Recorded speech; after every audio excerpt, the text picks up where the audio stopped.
Rob, what have you done? Where's the rest of the car? What? Hi, my name's Daz and welcome to another video from PK Thornton Restoration.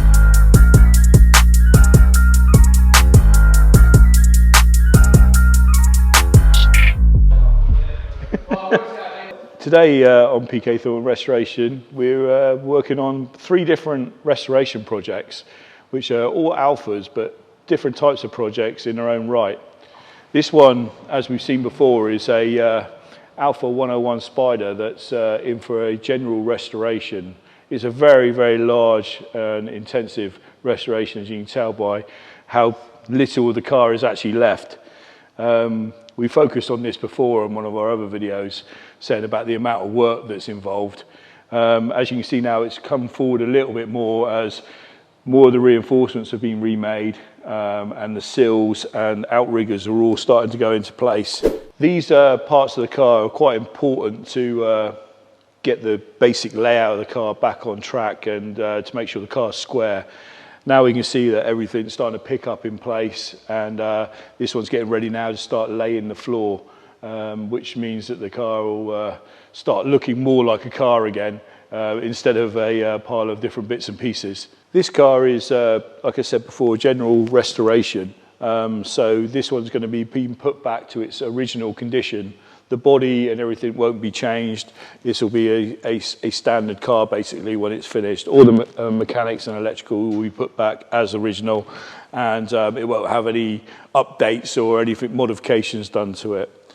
As I said, there's 3 projects ongoing in the building at the moment for restoration work. This is the general basic restoration, which sounds weird saying basic because it's quite substantial. But when we talk about the other cars, I'll be able to tell you the differences. Right, this is the second restoration we were talking about. This is a 1968 Alfa Romeo Junior GT. So 1.3 litre engine in this one. This car is again coming for a restoration. It's a light restoration, we're just making it rust free. We've put in new wind lowers front and back, and it's had new sills with the inner sills repaired and made completely rust free and all been primed and sealed inside. So this car will be good to go. Well, I was talking about the different types of restorations. This one's having a light restoration to the body just to put it back to standard. But this one's also in for a lot more work being done to the engine. As I said, this was a 1300 GT, but this one's going to be having a 2-litre engine fitted to it, 16-valve engine, and uprated brakes and suspension to make it like a mild resto mod. It will go a lot better, stop a lot better, and handle a lot better. But the body to the outside eye will look the same as it would do original. As you can see on this side, we're still in the stage of repairing the car. You can see where the quarter panel is still exposed. We haven't put the new panel in. This is the new panel. These are available from a lot of aftermarket Alfa part specialists. So they're just repair panels, which is a section of the quarter panel. So you don't have to put the entire quarter in. If you find that it only needs repairing on a small section, you could let this piece in, as we did on the other side. You mark out where you need it to go and basically cut it in and weld it in. We've already started doing that on the front wing. As you can see, it's already been started to be tacked in place. Then it will be edged into the B-post and line up with the door. The sill is almost on as well. It just needs a few welds being put onto the bottom towards the floor. And then this one will be all cleaned up and DA'd, the same as the other side, ready for going to paint. As I was saying about the different types of restoration projects here, we have a lot of talented and specialised team on site that can handle everything that the customer would require doing to their car, as in mechanics, as in electrical work, and modern components that need to be fitted to the car sometimes need a retrofitted new wiring loom or components mounted to the car in a special way that's not normally as standard. We can do that all in-house here at P&K Thornton's. From a new complete wiring loom being designed and built to a different engine, as I said about on this car being fitted, we can do all that in-house. Also, with the experience we have in the fabrication department, we can also redesign and reshape any type of body that a customer would like down to their required tastes and their budget. This is the third Alfa we've got on site for restoration, and this one is a 1975 2-litre GTV. As you can see, this one is in a very, very bad state. A lot worse than what I think the customer thought it was, and a lot worse than what we thought it was. This was a car that was coming in for a very similar light restoration, a bit like the 1300 Junior. This car has been repaired before very poorly.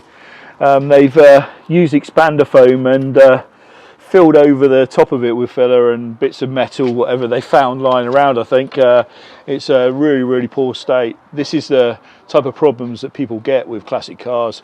They buy a car that looks shiny and red on the outside, which is everything they want, and then underneath it could be like this, just old rust and then filled over, and before you know it, that filler and rust starts coming back through again, and you see the problems we get. So got really bad filler and expander foam repairs on the top of the quarter, so this will probably result in us putting a whole new rear quarter on these. So we may be able to incorporate putting a wide kit on this, or bespokely making the quarters a little bit wider for him to suit what he would actually like in the car. We can also do this as we look at the front wings. Front wings have got a lot of rust in them, but we don't know the true state of the rust or how bad they are underneath until it comes back from being dipped, which is where this car is going next. To have everything stripped off the car so we can actually see how bad it is underneath. This car again is going to be now a little bit more of a resto mod, with the extent of work that's going to be needed to put this car straight.